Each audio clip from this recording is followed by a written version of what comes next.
Hello बच्चों, let's read the question. So question says that the electronic configurations of the four elements are. These are the four elements और इनके हमें electronic configuration given है. So the question is asking that consider the following statement. ये चार statement है and which statement are true or false. इनमें से चार statement कौन सा true और कौन सा false है.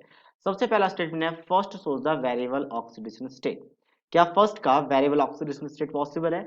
यहाँ पे लोएस्ट यानी कि क्लोजेस्ट नोवेल गैस कॉन्फ़िगरेशन लिखा है क्रिप्टन, इसके बाद 5s1 है, तो ऑब्वियसली एस ब्लॉक का एलिमेंट होगा वो भी अल्कली मेटल का होगा। और अल्कली मेटल में जैसे जनरल इलेक्ट्रॉनिक कॉन्फ़िगरेशन क्या लिखा जाता है, जनरल इलेक्ट्रॉनिक कॉन्फ़िगरेशन लिखा जाता है आपका NS1, तो एग्जैक्टली उसके साथ मैच कर रहे हैं। और अल्कली मेटल्स में मुझे पता है कि इसका ऑक्सीडेशन स्टेट क्या होता है, oxidation state is always +1, fix है इसका, आपका ऑलवेज +1 होगा, तो वेरिएबल होने की कोई चांसेस नहीं है क्योंकि एक ही इलेक्ट्रॉन आउटरमोस्ट में और वही इलेक्ट्रॉन ये लॉस करके आपका बॉन्डिंग में पार्टिसिपेट करती है, तो इस वजह से इसका वेरिएबल ऑक्सीडेशन स्टेट नहीं होगा। तो पहला स्टेटमेंट कैसा आपका फॉल्स है।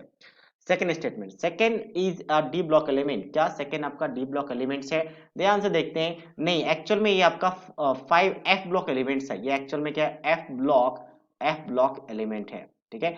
क्योंकि एफ ब्लॉक एलिमेंट्स पता कैसे करते हैं, तो इस पता करने के लिए आपका जनरल इलेक्ट्रॉनिक कॉन्फ़िगरेशन पता होना चाहिए सभी का। जनरल इलेक्ट्रॉनिक कॉन्फ़िगरेशन की बात करें, ईसी हो जाएगा जनरल इलेक्ट्रॉनिक कॉन्फ़िगरेशन किसका, एफ ब्लॉक के लिए, तो ये होता है n-2 डी 1 से लेकर 14 तक, और सॉरी डी नहीं आएगा, एफ आएगा, एफ 1 से लेकर 14 तक, और डी 0 या 1 और फिर इसके बाद आता है आपके पास ये n-1 रहेगा, n-1 और फिर ns 0 से 2 होता है, हालांकि ये फिक्स है, 0 से 2 नहीं होगा, सिर्फ 2 होगा।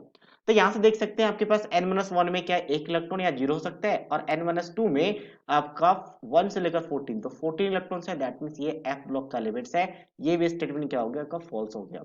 Next, the compound form between first and third is covalent compound. First में नहीं, फर्स्ट वाला अल्कली मेटल्स है और अल्कली मेटल हमेशा क्या बनाती है, आयनिक कंपाउंड बनाती है, तो यहाँ पे कोवेलेंट बनने की चांसेस नहीं है, थर्ड देखने की जरूरत भी नहीं है।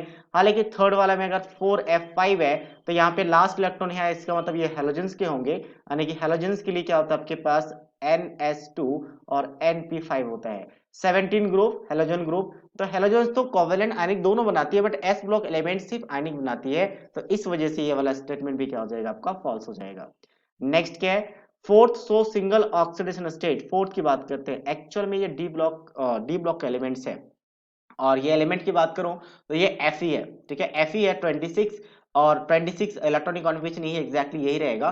तो इस केस में क्या होता है, 4s और 3d का एनर्जी लगभग लगभग सेम होता है, और इसकी वजह से इनके वेरिएबल ऑक्सीडेशन आते हैं। और Fe का अगर बात करें तो दो आपके पास मेनली ऑक्सीडेशन स्टेट देखा गया है, +2 एंड +3, हालांकि इसके अलावा भी सजेस्ट किया जाता है कि 4-5 भी आ सकता है, पॉसिबल है, बट मेनली ये दो होते हैं, तो इसका मतलब फोर्थ वाला स्टेटमेंट भी फॉल्स हो गया, यानी चारों स्टेटमेंट फॉल्स है, सो ऑप्शन डी के साथ मैच करेगा। So that means option D is the right answer of this question.